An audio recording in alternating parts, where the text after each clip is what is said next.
टियारी, हाला, सैदाबाद और डेरोला समेत जिला के मुख्तलिफ इलाकों में शदीद तूफानी बारिश का सिलसिला जारी है। कच्चे मकानात और फसलों को काफ़ी नुकसान हुआ है। मज़ीद जान लेते हैं नुमाइंदा बोल न्यूज़ में टियारी से शाहिद शम्स वेमन से। जी शाहिद, बताएगा क्या सूरत हाल देख रहे हैं?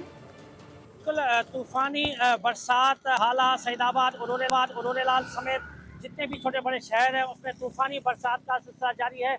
यहाँ पर भिरशा और हाला में ज़्यादातर बरसात जो हो रही है, ज़्यादातर तूफानी बरसात के बायस जो है कच्चे मकानात को यहाँ पर नुकसान हुआ है। यहाँ पर ज़रूरी ज़मीनों को नुकसान हुआ है, पर बहुत सारे फसल हैं उनको नुकसान हुआ है।